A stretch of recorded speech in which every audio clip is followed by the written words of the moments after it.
Kale tubaniriza mwenna abali ku Salt TV akawungezi ka leero tusaba okutusonyiwa olw'okutaataganya mu mpeereza yaffe tulabike nga tubatuusaako ate ensonga enkulu eziri mu ggwanga Uganda. Amannya gange nze Tusiima Polo. Akawungezi ka leero tusinziira eno mu kibuga Mbale City. Gye tusinzidde akawungezi kano okulabika nga tukutuusaako enteekateeka za gavumenti nga bwe ziri. Tujjukira bulungi ennaku z'omwezi 27 omwezi oguwedde enjega eyagwa mu bitundu bino ebya Elgon Region. Mu bitundu eby'Ebulambuli amataba okubumbuluka kw'ettaka gye kwagwa ate ne kuviiramu abantu okufa kw'otadde n'ebintu okusaanawo. Gavumenti eri ku ground kye kituleese tulabike nga tukutuusaako enteekateeka zonna nga bwe ziri ne gavumenti ebeeko kyeyogera ku nteekateeka zino butya bwe zitambula nabo we zituuse. Obutamala budde twafunye omukisa ogutali gwa bulijjo okubanga tukyaza Ssaabaminisita w'eggwanga Right Honorable Robin Nabbanja ali ku ground abaddewo ng'alondoola enteekateeka obuli ajja kuba atuwa ekifaananyi ekigazi enteekateeka nga bwe ziri. Mbaaniriza mu program nja kusaba Right Honorable Ssaabaminisita buuza balaba Salt TV tuli live ensi erinze ekigambo kyo. Webale nnyo abatulaba mwenna abali ku TV yaffe eŋŋanzi omunnyo si eyo abali ku TV Salt. Njagala okusiima Mukama Katonda olw'ekirabo ky'obulamu era naawe nkusiime ne management ya Salt TV mmwe mwekka aba TV abatunoonyeza. Ako kabadde kabonero ka waggulu era njagala okubasiima management ne ba directors mwe bali okulowooza nti kyetaagisa abantu okumanya biki bye tukola eno. Tuli Mbale okuviira ddala ku lunaku lwokusatu paka nkya tuzze wano okusinziira ku kiragiro kya pulezidenti. Pulezidenti yatulagira ng'ayita mu cabinet abantu bonna abali mu buserengeto etwaliise risk areas Embale oba Mount Elgon ku kasozi akaka Elgon bonna baveeyo era n'ateekako n'ebiragiro ebirala nga bwe nzija okwogera. Kamba tusseko okulamusa okuva wa pulezidenti. Akimanyi nti ndi Mbale, akimanyi nti tuli ku mulimu guno, ayagala tulabe nti abantu abo tubayamba baveeyo obulamu bwe bugagga. N'olw'ensonga eyo ku lwa NRM government, ofiisi yange eya Prime Minister, ofiisi ya Pulezidenti w'eggwanga, ate nange ku lwange njagala okusaasira abantu bonna abaafirwako abantu baabwe era n'okusaba Mukama Katonda emyoyo gy'abantu abo abaafiira mu kuyiguluka kw'ettaka agiramuze kisa n'ebyabasobako byonna abibasonyiwe kubanga munayita omanya era njagala tusirikirire mu katono tujjukire emyoyo gy'abagenzi bano.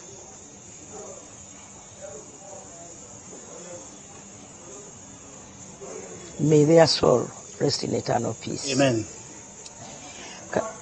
Right Honorable katutandikire awo wennyini nange ku lwa management ya Salt Media obaoliawo ne bannayuganda abamu abali eyo ebweru njagala kukwebaza kuba nti wasitukiramu ng'enjega egudde mu kitundu kino era obadde ku ground n'abantu naye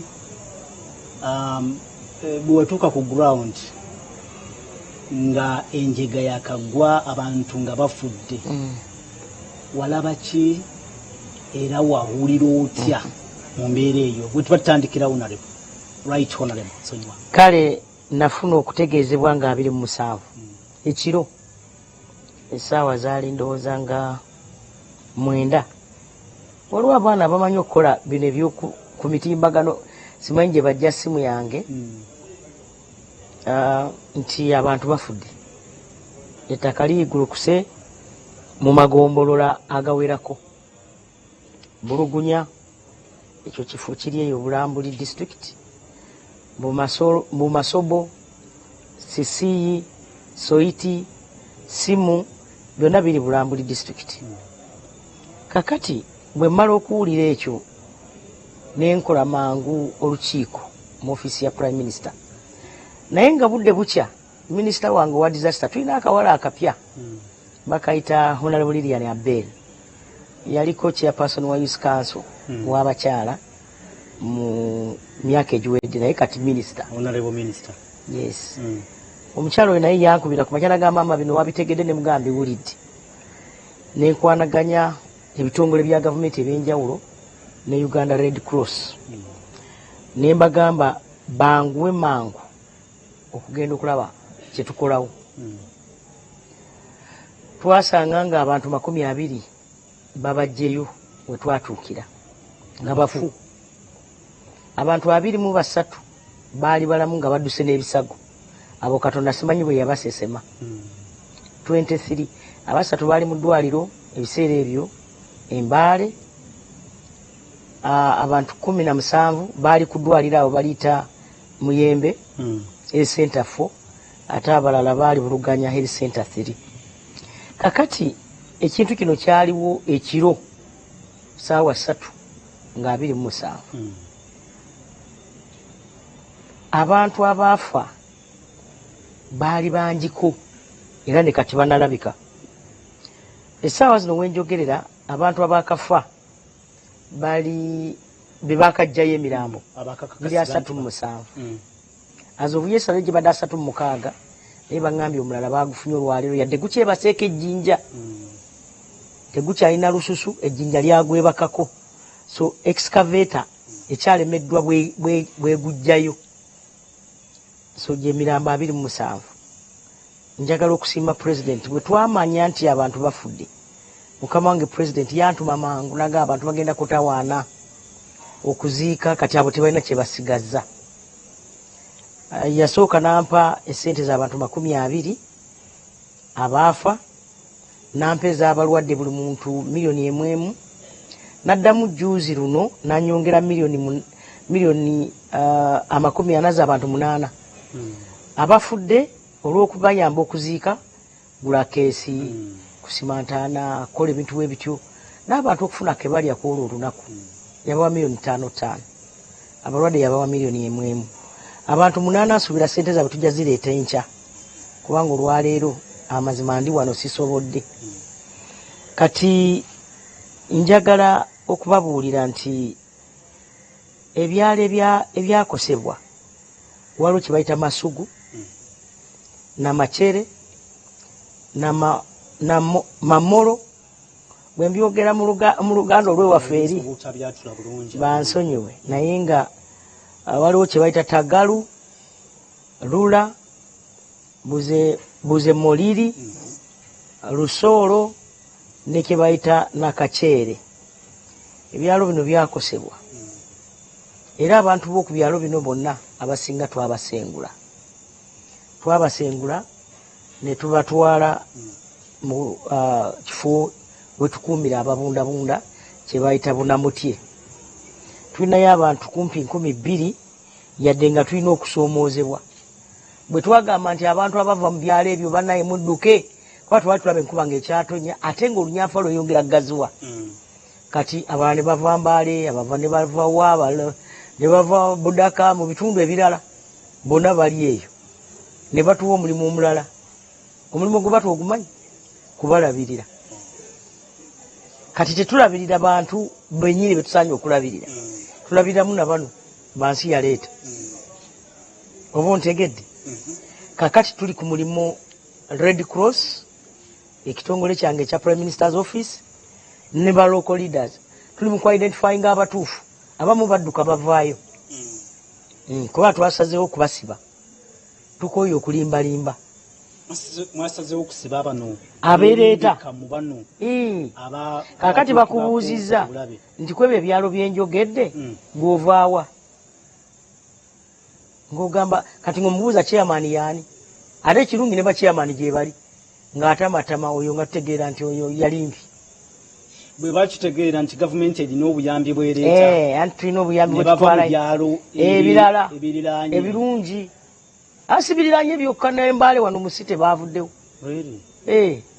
so tuli mu kuba identifyinga bwe tujjamu abatasaanidde bwe tulekayo abasaanidde kati amazima gali nti abantu abaakosebwa bangi ate tebali awo wokka omulimu gw'okutusengula abantu gwatandika 2013 okubajja mu bifo bino ebyobulabe era gavumenti neegula ettaka mu kifo ekyo kye bayita Bunamutye ebiseera ebyo ne batandika okuzimbayo amayumba ag'abantu basengukireyo amayumba ago naye ng'omulimu munene gugenda mpola ennaku ezo abantu bwe bafanga bangi mukama wange naga let's change policy abantu katubawe sente nga bwe tufunye omugabi w'obuyambi gwe bayita give directly agambye agenda bawa miliyoni 7 ffe katubateekereko miliyoni 10 basenguke ne tutandika president bwe yatuuka wakati leka tubawe ettaka eryo eriri e Bunamutye yiika 2 omuntu muwe miliyoni 17 neyiika 2 yeetandike ate namwe ofiisi ya prime minister mubalabirire omulimu ne gutandika 2023 gugenze kasoobo olw'ensonga nti tetwafuna kuwagirwa nnyo abakulembeze baffe ab'ebitundu bino kati abakulembeze b'ebitundu bino kati kye tutandikiddeko ne tugamba ka tukole ki katu basensitizing yensonga lwaki ndi wano tumaze wano kati olunaku si wakuna twakakola enkiiko z'abakulembeze 4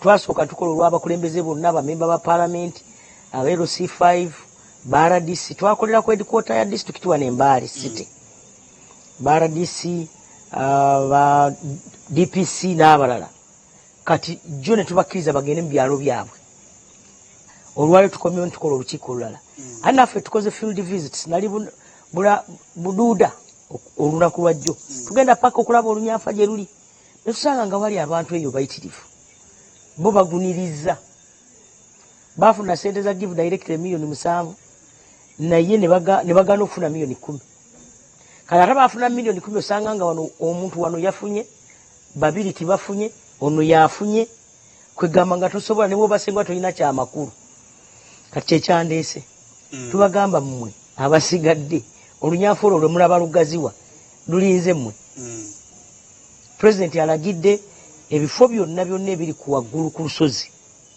olwa Lwenzooli eri Kasese na luno olwa Elgon abantu baveeyo kubanga gavumenti evunaanyizibwa ku bulamu bw'abantu n'ebintu byabwe and so kyetwasookerako okukola ntusetinga camp e Bunamutye bwe twasetinga camp bwe twamala ekyo ne tulaba wali eddwaliro netulyongerako ku ddagala ne tuweereza amazzi tulina camp waliyo amayumba ge twali twazimba twaweereza amazzi ne tusindika amazzi mu bifo ebyo abantu basobole okugakozesa yadde tegamala ne tuweereza excavators okutuyambako okusima emirambo egiri eri ebuluganya kakati najja ne ba ministers obadde ondaba nga ndina Lilia Nabel nga ndina omukyala Namboozo era Namboozo simanyi lwaki tazze wano kuba mbadde musuubira oyo omulokole waffe ne tukampinga wano ofiisi yonna eya prime minister nengireeta wano emirimu gyonna mbadde ngikolera ku net kubanga buli kaseera nsaininga amabaluwa ne gagenda buli kaseera mbadde ngikolera wano nga bwe tuva wano bwe tugenda mu field kakati ekirala ne tulaba nga nakikugambye dda nti abantu abaali baakosebwa abaasigalawo bakaawonawo ne tubatwala Bunamutye ebulambuuli kakati jjo okusinziira ku assessment gye twakola ebuduuda abantu bali baagala kuyambibwa mangu bwe tuba ebuduuda abantu ne bagamba nti bo tebaagala kuva waabwe balina baganda baabwe, balina bannyina baabwe, balina abooluganda baabwe, baagala bafune sente zino miliyoni 10 bo bagende mu kifo kyabwe, bave eri ewabi bagende beeyiye oba mu tawuni, etawuni zeeyo gye ziri. Naye tebaagala genda wa Bunamutye. Nimbagamba ekyo kitono nnyo. Tubawe miliyoni 10 bagende, era abo bagende okutandikirako n'okutandika ku lunaku lwa bbalaza. Kati emiitingi z'abakulembeze nazoogeddeko dda, gavumenti etuwadde biliyoni 5 okukola ekintu kino mu bwangu. Twabalirira nga families zonna eziriwo eziri affected ziringa 15,700. Twasanga tumaze okuwaako families 705 esente. Katusigaze 15,000. So president yatuwadde biliyoni 5 okulaba nga tuwa families ezo miliyoni 10 zisenguke. Emiliyoni 7 waliwo district ezitaafuna, kati ezo tujazuwa miliyoni 10 kubanga emiliyoni 7 zaali za kitongole ate emirimu kyakoma kyaggalawo. Kakati waliwo ebirala ebibadde Sironko ebibamba. Esironko eyo waliwo omukyala yafa era lwa landslide mu kifo bakiyita Busalani, esabu county eyo bagiyita Busalani. Ekirala ekifo bakiyita, abalala bakosebwa eggombolola baliyita Bukyabo, musonyi bwe mbasi byogedde bulungi. Ekirala bakiyita Namugabwe, ekirala ekyalo bakiyita Bukyambi, Lugenya, kati bino abo bo bafiirwa ebirime, obulamu tebwafa naye bafiirwa ebintu.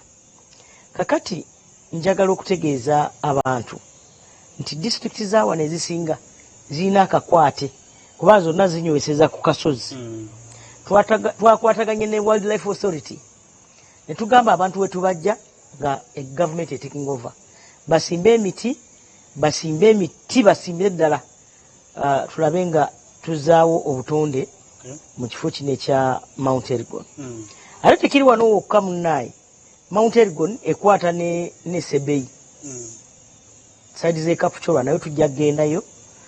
Waliwo kati ng'embaale wano waliwo entindo ezagenda mu site wano, waliwo tasobola kgenda nga waliwo ogundi bagiyita Nabuyonga, omuggo ogwo gwatta n'abantu luli ogujjukiro gwa 2022 abantu 29 abafiira mu flash floods. So Nabuyonga Nabisiso bridge mu mbaale wano mu city amazzi gatute entindo ezo, era twamaze dde okulagira ministry ya works ejezizeewo. Ate mwana watu ne Butaleje eyo nawo enguudo zasalikako nga tosobola kgenda Mbale, tosobola kgenda Budaka, nga tosobola kgenda eri bayitayo gundi Namutumba, enguudo nsaleko, naye amazzi eyo saidi eyo gazze wansi. Ekyo kimanyiddwa bulungi nti ne gavumenti erina kyekozeewo. Kakati eno region erina ebizibu bingi naddala byekuusa ku mataba. Kakati abantu okufiira mu ngeri eno oba kiyite engeri y'olusaazisaazi erina okukoma. Abantu balina okuva waggulu mu nsozi ne babeera mu bantu gye basaanye okubeera, tusobole okutaasa obulamu. Owekitiibwa Ssaabaminisita, nayagadde osooka olage gavumenti kyekola oba kyesobodde okukola mu kiseera kino kyennyini, naye nkuzeeyo katono ku nsonga gyoyogeddeko ey'ebudduuda nti n'olwaleero twogera ku bulambule naye ate ne budduuda naye wali ekizibu ekiyinza essaawa yonna okukola ki okuggwaawo. Era noyogera ku Lunyanfa, oluyise Olunyanfa olulabikiddwa mu nsozi erudde eyo, Ekraka kinene nnyo bwe kiti kivanga wano na wali osulayo ekinegera wase walinga awali amazzi. N'otutegeeza nti olwedde nga ne bulambule eno mukwasaganyayo neneeri nayo. Si wokka, kaakati olwaleero disitulikiti zonna 7 ez'Embaale zibadde wano wennyini we tutudde. Ekisooka okutetenkanya butya bwe tusengula abantu bonna bakaaba. Buduuda, Bulambuli, Namusindwa, Manafa katono, abo bakosebwako katono, abantu baliyo batono, Sironko, Bulambuli wajogeddeko dda, Mbale ne Mbale City. District zonna 7. Mbale City na Buyonga River. Bana ab'Embale Wanale. Wali Egomba balita Wanale liri eyo mu bbanga. So government ekoze woki. Amangu ddala nga twakamanya nti waliwo ekizibu twasaba twakola kubanga Red Cross government ekisasulira. Yeah. Red Cross mangu ekole camp. Eri ewaffe ku ttaka lyaffe eriri e Bulambuli balitabuna mutye tusestinga camp tekayo tent abantu basobole okubeera omwo. Kambi ababunda. Yes. Era tebalina bwe babeera kubanga amayumba gaabwe abamu gaggwawo. Yes. Ne tumapinga ebifo byonna ebiri prone to landslide. Byonna tubirina. Naye nga kino kikoleddwa okumala ebbanga kuba 2018. Era abantu abamu balina kaadi. Ekyo bwe twakimaze abantu bangi kati mu kampu ne tusettinga police post. Tomanya abamanyi b'amateeka bayinza okugendera omwo. Yatugenda kukozesa containers eziriyo. Ne twatelekangamu ebintu kubasooka eyo tugenda kikola era poliisi olwaleero babaddeyo nga basitula egundi ezo. Kati nga bwe mumanyi nti kyetaagisa okumanya ani yaani ne tukola kye bayita selection criteria. Kusunsulamu. Saawa zino kikolebwa. Uganda Red Cross ne ofisi ya abatalina kuyambibwa badde ewaabwe. Kakati president bwe yagamba n'alagira nti abantu bonna baveeyo nze nkitwala nga kiragiro. Nendeeta ttiimu yange yonna.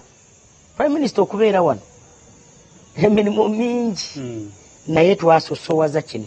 Nali wakugenda Sebbeyi nze saagenda muze yaŋŋamba genda awo kwanaganya ekyo era kyendiko kyetugezaako okwanaganya. Kakati nga bw'omanyi nti okuva lunajja wano nkubuulidde kiki kyetukozeho tukoze enkiiko ne twekolamu ne teams mu Mugombolo Social District ekulemberwa RDC kuliko bamemba ba parliament kuliko LC5 kuliko DPC kuliko DISO kuliko office omu okuva mu Wildlife Authority kuliko office omu okuva mu Post Bank kuliko office omu okuva mu office yange.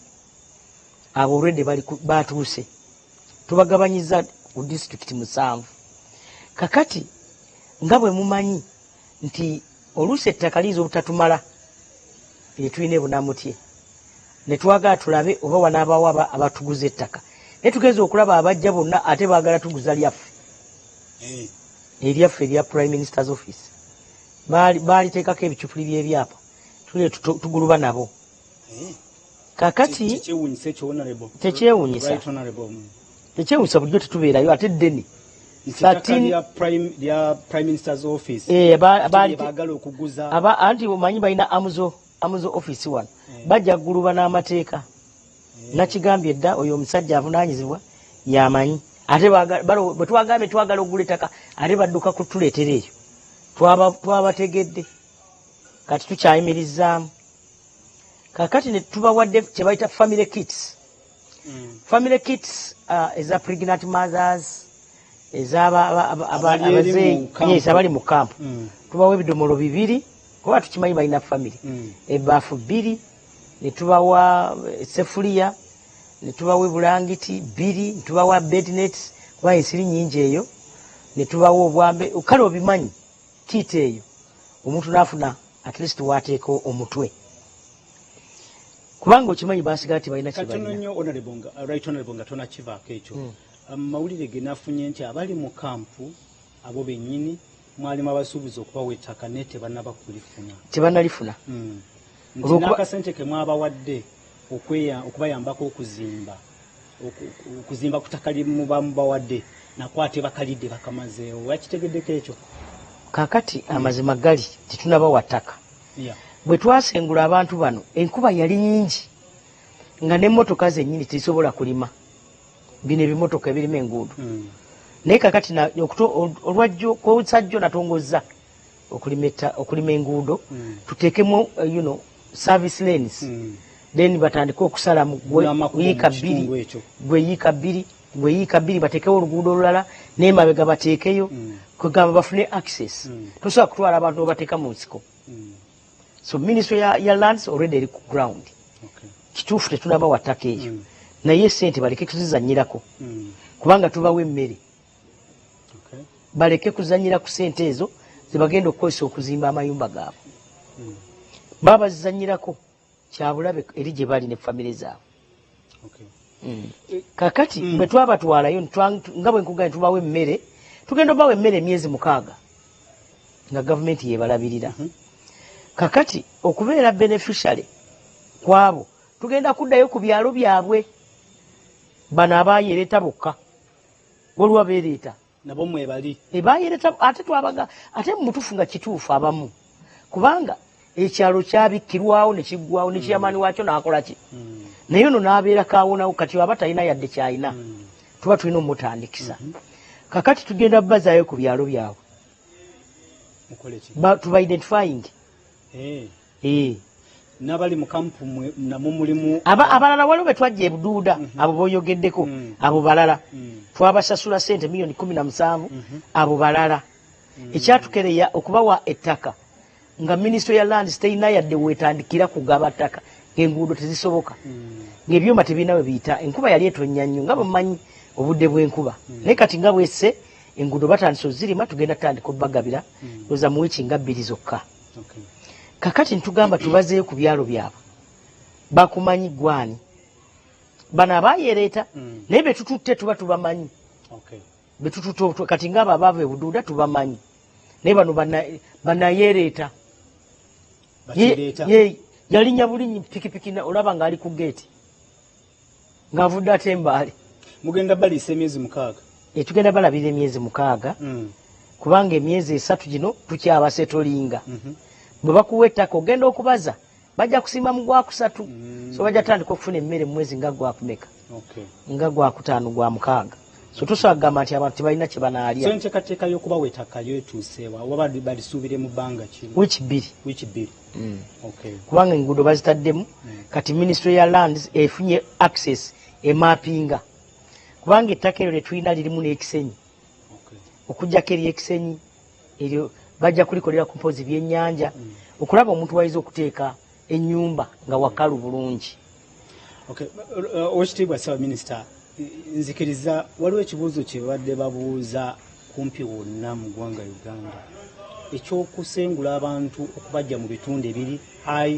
risk areas kubatwala mu bitundu ebiri we basobola okufunira emirembe ensonga eno eruddewo okyogeddeko yatandika mu 2010 eyo obuduuda ng'afunye ekizibu ku mulundi guno kiki ekyenjawulo nga weekwatiddemu Oweekitiibwa Ssaawa Minisita ekigenda okolebwa okulabika nga tebaddayo kusigala ekyenjawulo olabako Prime Minister akampinze wano okuva olwo ekyo si kibuuzo kiddemu wegusoose ekyokubiri olw'okwagala okwanguya twasazeewo okulaba nga tubawa ssente beefeeko abamu bajja funa ssente afuna ssente miliyoni 10 najja mu tawuni wano nosanga ng'agagga wadde ng'olimewo olya nnime ogyerimira okufuna obeerawo oti bajja funa ssente bagende batandika okukola emirimu emirala ate bangi nabo bagafa titwagala genda bunamutye kati abo nabo tujja kubawa ssente zaabwe naye nga tusinziira ku kyalo gyava twamaze dde okweseetinga nsobola okusomera mbandeetera akatabo kange ako we nawandise ebyalo bino ekyalo gy'ova kale egombolola ekyalo omuluka edistrict gy'ovaamu twagala kulaba ku identity card twagala okukuba ekifaananyi ne famire yo tukakase nti bano be bantu bo ekisembayo twakamala okukola census okubala abantu twakamala so tulina data tugenda kukompeyalinga bino byetuleese tutuule abakugu batule mwiki nga bbi tujja kuba tumaze baga nti yono tomulaba ekifaananyi kyekino kyekirina wano ontegedde bijja kwanguwa kubanga data tugiina kati twayekutuddemu emirundi ng'ebiri esatu tugamba ekisookerwako mangu immediate twakwataganye n'ekitongole kya Red Cross office ya Prime Minister UNHCR ne batuwa tenti twagala tebatwongere kuba abantu abaliyo bangi ne partners abalala government yatuwadde sente emiliyoni 50 ngenda kubibasomera kati kambasomere eggombolola eriri ebuduuda at least limu mbasomereko ne ku byalo kati waliwo mwalukanyi sub county ekyalo wekiri bakiyita walwanyi Ibale East Nambafu Shikolo kati waliwo eggombolola eddala balita Bufuma nalyo liri bubi ebyalo ebikwatibwako Nabunyoka Wakoli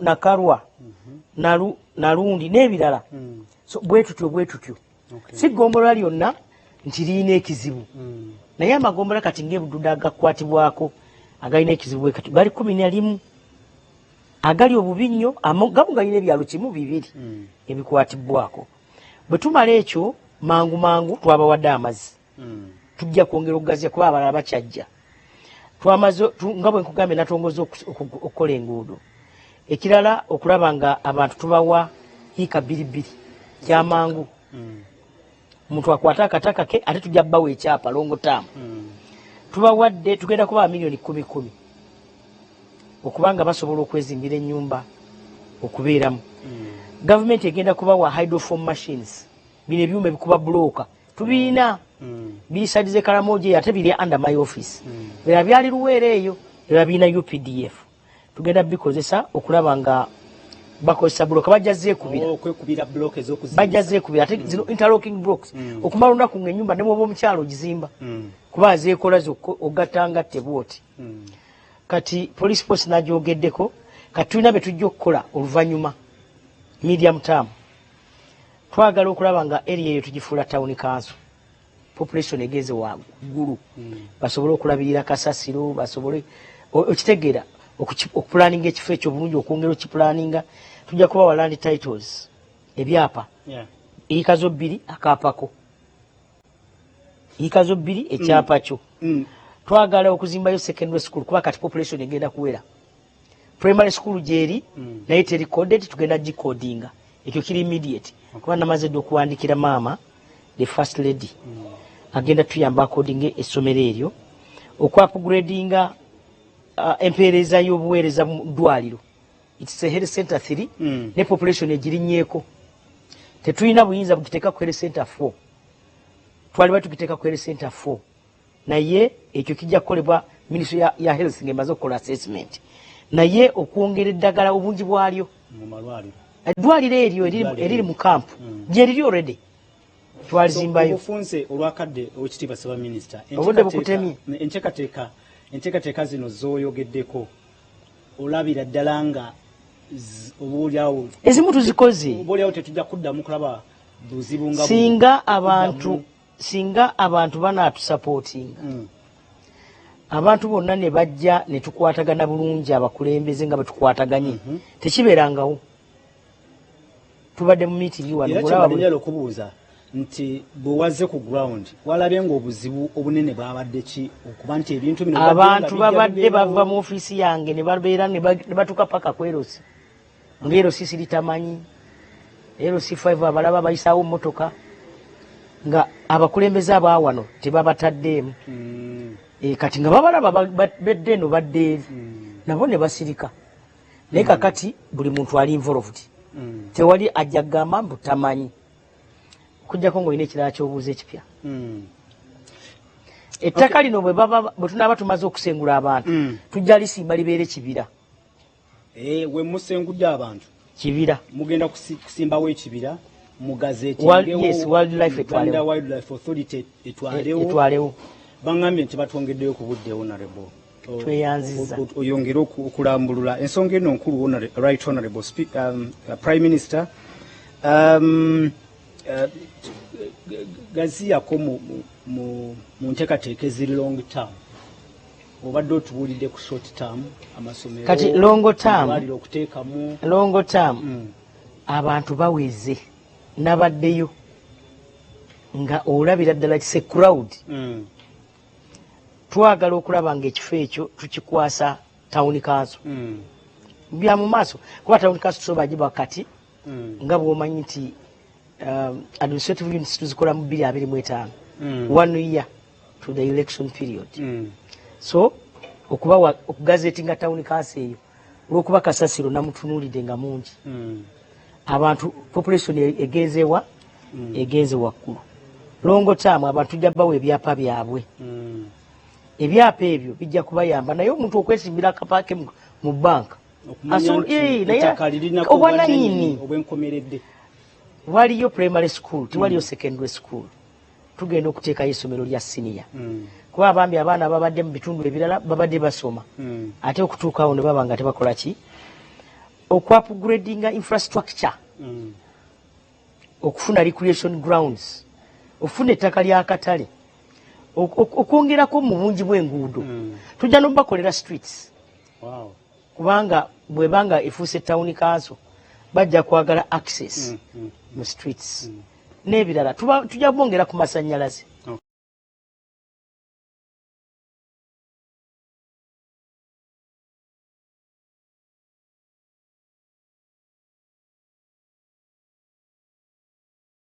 kubanga baproducing balina sitema tulawuleya jakobo ile ekiki nja ogambye nti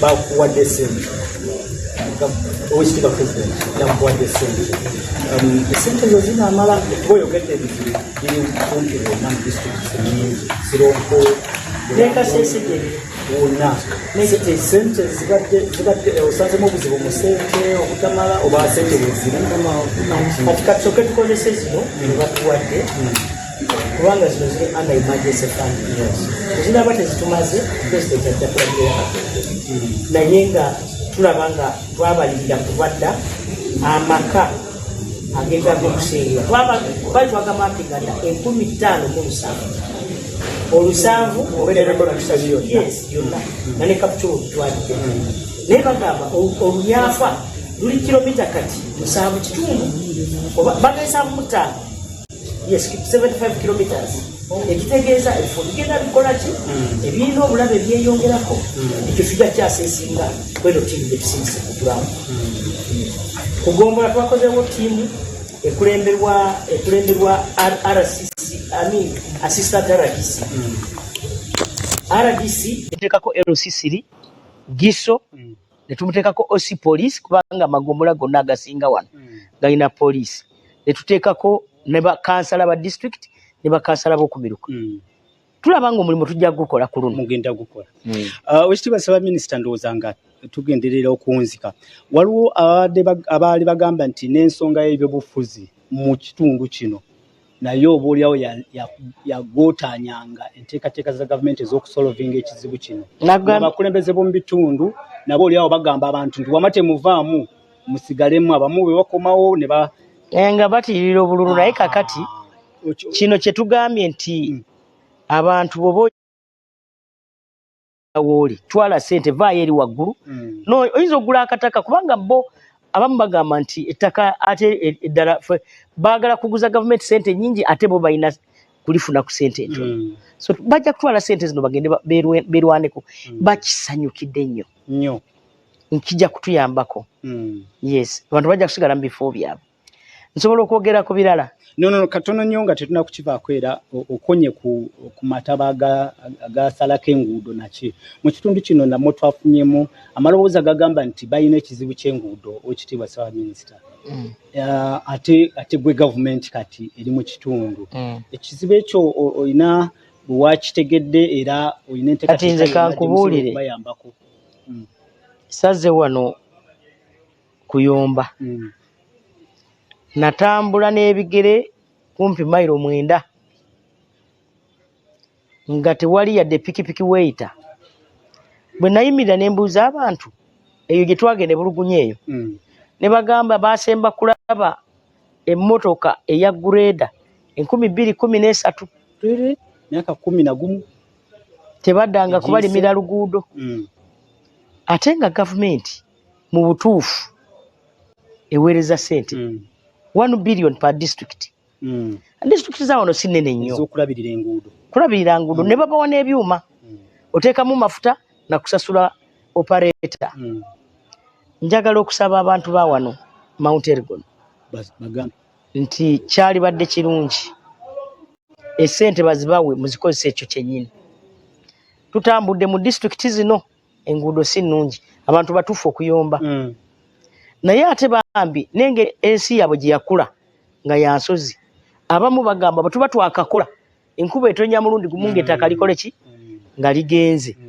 And so wano tulina okuyiyaayo policy endala oba okukola low cost sealing kolasi asobola okubayambako. Naye era waliwo n'enguudo gavumenti zegenda okukola. Natongoza oluguudo lwa Sironko Namagugu. I still remember that name. Ate batandise okulukola. Ate tugenda n'okukola ring road. President era ajja kubanga abyogerako basuubi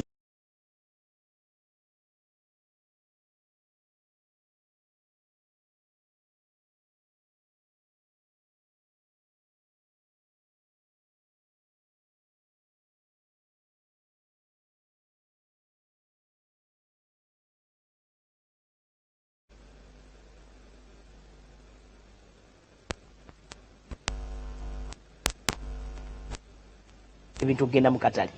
Sijja kugenda buli kyalo. Bagenda ku kiri kyo badde yagala okwogerako. Eggwanga lyonna lirina ebizibu era okwonye ku kizibu kya Lwenzori.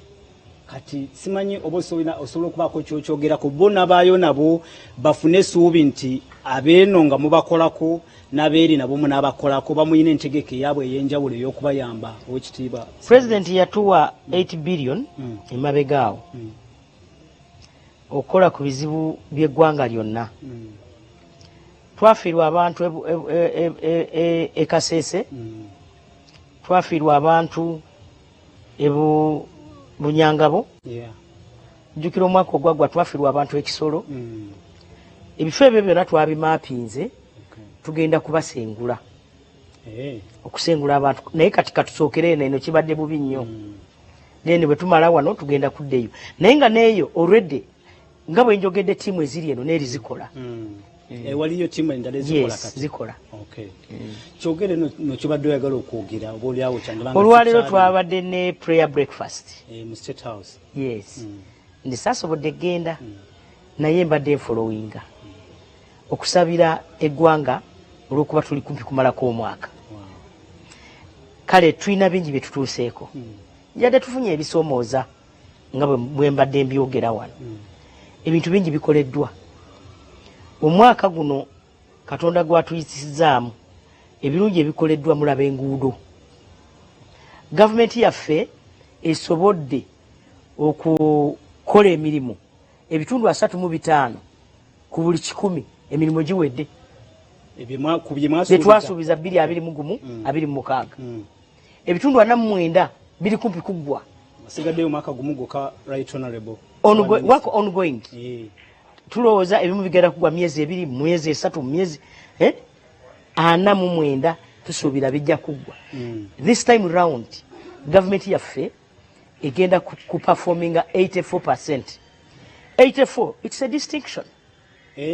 Bwe banga mwana yenga omwana wasome iyo distinction. So ate ebirala betutanda bakolako biri 16%. Naye bwe tusuubira nti ebitulemeseza tubadde tubimanyi kisente.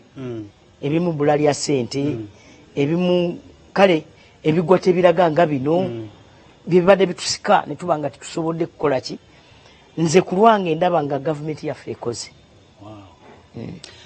Oli gwe gavumenti era ne mu ludda luli olwa ekibiina kya NRM oli wankizo oyogedde ku performance nti mukoze naye wabulayo omwaka gumu tuyingira akalulu. kanchikubuuze olaba ki Right Honorable Prime Minister nga mukoze ebyo bye mukoze naye nga waliwo abaagala obuyinza nabo twalabye n'ebisinde ebirala ebipya nabyo bijja mu byobufuzi olaba ki? Kakati ffe ene waffe mu NRM tuli gulugulu. Really? Tukomyawo muzeeyi wa kazi. Yes, muzeeyi era abantu babadde bamusaba buli walaga. Obadde obiraba. Muzeeyi tumwesiga kubanga tiimu empanguzi tebagikyusa. Ffe tutunulira pulezidenti waffe Yoweri Kaguta Museveni gwe twongera okuleeta kubanga amazima gali ffe ewaffe bwe tuba tutunula mu NRM njogera kibiina kyange. NRM tulina omukisa okubanga tulina president Yoweri Kaguta Museveni. Essaawa zino ye chairman wa the group of 77 and China. Yeah. G77. Ali ku level eyo. Essaawa zino yakulembera non-allied movement. Yes. Amawanga gali 135. Botekako gana 10 mu mmeka ali mu mawanga bwe gati. Kakati ffe ewaffe eno mu NRM tewali kuzikiza. Muzeeyi ffe gwe tuliko gwe tusibiddeko olukoba kubanga performer ayina experience. Nze kati mu office yange awo ya Prime Minister we batasobola kulaba muzeeyi ndaba baabano nafuukanga kyabulambuzi. Basiibaawo banoonya muzeeyi kinakikola atya babuuza PDM eyo buli ggwanga lijja PDM tuwulira PDM ngamba nnyonnyola. Abalala batwegomba bajja wano okubuuza tukikola tutya ng'ate ffe tukyusa. Saawa zino tuli ku tugezaako kulaba nga tukola SGR railway. Yes. Enguudo muziraba nti tuzikola za chorus empya n'okuddaabiriza enkadde. Tulina PDM abantu batandise okwekulaakulanya wealth creation programs. Ebyobuyigirize bigenda mu maaso. Obuzibu obulimu nga akugoba abaana mu masomero ga gavumenti okusasuza ebisale tutandise obukolako. Era abasomesa ababadde bateeka ebisale mu masomero ga gavumenti bubakeeredde. Mulekeraawo kubanga okutandika ne ku mwaka tetujja bakkiriza kusasuza bazadde ssente. Mutubuulire ebizibu ebiri mu masomero omwo gavumenti ebibudgetingire tubikoleko. Ebyokulimbalimba abazadde nti abasomesa tebamala nga temuweereza data oba records eno oba okuweereza ebyetaago tukyabikkiriza. Bw'ogenda mu by'amazzi amazzi tugatambuza. Ebitundu ebisinga tubikonekitize ku mazzi gano ag'emidumu ag'enseke. Bw'ogenda ku byobulimi olabira ddala nga ebyobulimi nabyo bitambula bulungi. Bw'ogenda ku byobulamu nabyo bitambula bulungi yadde tubadde tulina obuzibu obw'abasawo. Abasawo abasaba abantu ssente mu malwaliro gaffe aga gavumenti. Abantu bagamba walimu n'ekyokubbira eddagala. Tukisalidde amagezi n'okwosayoosa kw'abasawo ate mwana wattu nga twabongeza ssente. Abasawo abasinga tewali afuna ssente ntono kati. Owulidde? Ekya security okimanyi kiri ggulugulu. Yensonga lwaki tuli Mbale si tetubaalako. Era oyogera nodde eno nodde eri omanyi nti ojja kumala program ogende weebake enkyo obeere mulamu. Ekyo kikulu nnyo. So kati ffe eno mu NRM muzeeyi ekibasoomooza olaba ki ekibasoomooza kati? Ebigwa tebiraze. Okusomoozebwa okuliwo okuyinza obbalemesa akalulu. Mu butuufu sikulaba. Kati bano ab'oludda oluvuganye kati bwe twali batugamba tuwali okusoomooza. Bano aba FDC bali Katonga balala bali Najja Nankumbi kati abo really bw'otunuulira abanuupu kyani kya Mpuuga kyani kya Kyagulanyi bali disorganized. Aba DP abo bantu baffe abamu bajja tuwagira. Aba UPC nabo bamanya enkola yaabwe. Kwegamba bwe tuba tutunuulira ne programu zaffe tuba tuzikola projection tukola myaka 10, 20, 30 nga NRM ekyali mu buyinza kubanga abantu bakolera abantu baagala social services. Buweereza bali abalala bali mu kulwana bo batunulira kintu eki tujjako Museveni naye mumujjako mugenda kukola ki? Kyekibuuzo. abantu kibababuuza tebasobola kiddamu kati awo ffene tusigala ne Museveni waffe. Alaba Soul TV program ya njawulo special edition tuline owekitiibwa Saba Minister. Nja kusaba bobanga oyina ekibuuzo oba kyoyagala okwogera ku byayogeddeko sindika obubaka enamba yaffe ogimanyi noti 7 noti 1 noti 9 noti 6 waliwo asindise wano n'abuuza nti waliwo okutya mbu bano bimuwa ebyapa nti waliwo okutya nti bagenda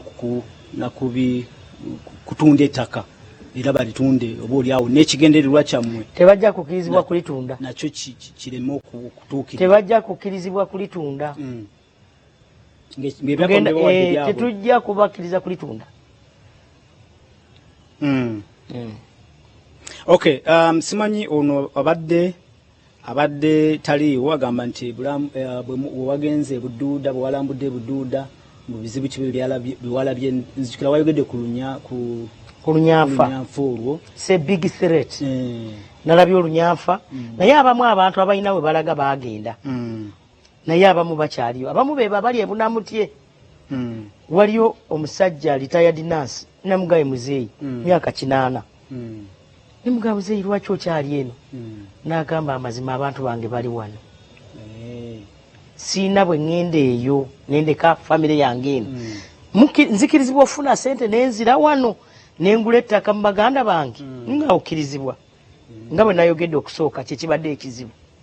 Tujja kubawa sente basenguke baveeyo badde mu maka gaabwe. Ono abadde agambye nti bemwawa sente wali mu ntandikwa babe Buduuda ne baddayo nabo mugenda kubawa sente ate tubawa abo baggwa bagenda kusenguka kiwali kati mugenda kusunsulamu be mwalimu wadde sente waliwo be tuwadde kati nga ebunambutye waliyo amaka 246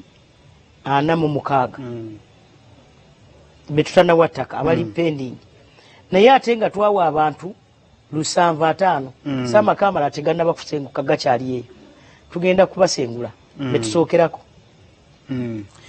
kati waliwo option 3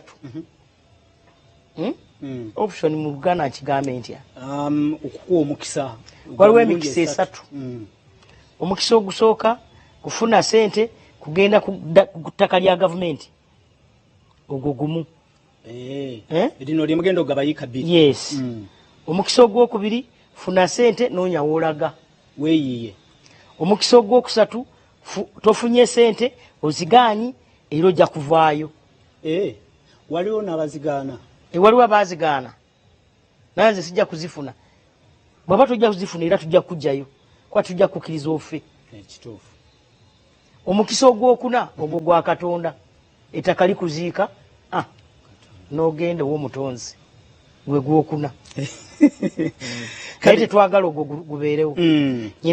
Nyina programu ya radio mbadde nsaba nti nga tunzika right honorable wekitiibwa baako obubaka bwowa abantu b'omu kitundu kino okusingira ddala abantu abo abali mu high risk areas babuulire era n'abalala abali mu kubonaabona oboolyawo olw'enjege eno bagumye bawe ekigambo ekibakulu. Kakati bannayuganda bannange wonna gye muli abatulaba ku TV yaffe Enganzi Omunnyo Salt TV nsaba okubategeeza nti gavumenti evuddeyo bukuukubira twagala ekizibu kino tukimale ffenna abantu tubasengule tubatwale ewali safe oba beesengule bokka. Nze kyensaba buwagizi ofisi ya Saba Minister mugiwagire muwagire ofisi yange tukole omulimu guno tugwanguye mu bwangu okutuuka January nga kiwedde kuba sente weziri. Kakati bwe tumala bino byonna byenjogeddeko kijja kuba kyangu tumanye ani agenzeewa eri waggulu tubeere ng'okweralikira kwe tubeera mu buli kaseera tukola early warning systems. Waliwo n'ekitongole bakita NECOC kikulemberwa General Rugadia Akiki. Ebyo byonna tubikola olw'okwagala okuddusa abantu emisinde baleme kufa. Obulamu bwe bugagga muwagire aba media abakulembeze mwenna aba cultural leaders, religious leaders, ekintu kino mukiwagire so that we can drum and save life. Wow. Kale mbagaliza Christmas. Nizo mutaddamu kufuna mu kikole bulungi obagalize Christmas n'omwaka omupya ate owekitiibwa saba minister fa 31 December tulina okusaba e Canaan Land 31 gye tusula tugiyita Vision Night kati bagalize abatulaba mwenna tubaagala nnyo gavumenti ya NRM ebaagala nnyo ate yagaliza tubaagaliza omwaka ogujja tubaagaliza ennaku enkulu muziitemu nga tulina emirembe tuziitemu tufune emikisa mu mwaka ogujja tubeeremu nga tuli balamu kyensonga lwaki nsinzidde wano neŋŋamba oba oliawo abantu baffe tebaatuke ku mwaka omujja nsaba mukkirize ffenna tujagulize wamu omwaka omujja ntumidde nnyo abantu bange ab'Ekakumiro waffe gyenva aba ofisi yange mbasiimye nsiima mukyala Lilian Abel nsaba ekitongole kya disaster preparedness bakomishona bonna bali wano ekitongole ky'ebyettaka kiri wano eky'amazzi kiri wano ekya wax kiri wano n'amagye njaga kusiima Doni n'abaasa yatuweereza amagye nga mmotoka excavator ziganya okugenda eri gye tusima okulisituinga abafu baffe n'asindika abasirikale 10,000 okuyambako abantu ba bulijjo bakoze omulimu gw'amaanyi njagala okusiima ekitiibwa President weebale kuweereza weebale emirimu gyonna juzo badde Sebeyi okulaba esente tuzikozesa tutya ate nkimanyi ojja kugenda busaawa yonna ojja wano ebugisu abantu b'ebugisu mujje mwanirize ow'ekitiibwa President tumuwagire kubanga musajja oyo Katonda yamutuwanga kiraba ataakoze so mwenna mbaagaliza Mukama abalinde. Owekitiibwa Saba Minisita nzikiriza nange nziremu okwebaza ne Salt Media tukwebaze nti otuwadde omukisa okwogera naffe n'okwogera n'abalabi baffe ate n'ekyokubiri nti wabaawo embeera yonna tukulaba ng'ovaayo mu ofiisi n'oyambalaga mu bootusi n'ogenda ku ground butereevu weebale honorable right honorable Saba Minisita. Alaba Salt TV owekitiibwa Saba Minisita Robert Nabbanja gwe tubadde naye original omubwati omubwati nze nkuyise owekitiibwa Saba Minisita okujja Canaan kusaba Canaan Land kale nkuyise sobola obutakusuubiza kubanga 31 naffe tusula tusaba ewaffe kinakyo kiriko excellent. Yes. That is also excellent. nsabako n'abantu baffe ab'Ekakumiro kale atutegezeza owekitiibwa Saba Minisita nti agenda kubakwate radio empewo endala gyagendako so tusonyiwe nti tugenda kubanga leka mbagambe gyendaga ngenda ku Mount Elgon radio tugenda okubeera ku Open Gate tugenda okubeera ku endala bagiyita IUIU kale gwe mukisa tubadde nagwo akawungezi kano akaleero amanya gange nze tusima Apollo nebaza owekitiibwa Saba Minisita ne tiimu ye yonna nebaza tiimu gyenkoze nayo Edin Subuga ne Bunyasi Peter ne Makumbi Emmanuel ne tiimu ebadde mu studio eri nene mwenna mwebale kubanga mubaddewo tutuuse obubaka buno obulungi eri abantu ate ne gavumenti yogedde kati tulina essuubi nti waliwo ekigenda okukolebwa ebintu nga bino birumya abantu bijja kubanga bikendeera tetusobola kugamba nti bigenda kuggwaawo naye ebiyinza okukendeera twebaza Mukama twebaza production mwena katuddemu tusinkana olundi musule bulungi mwera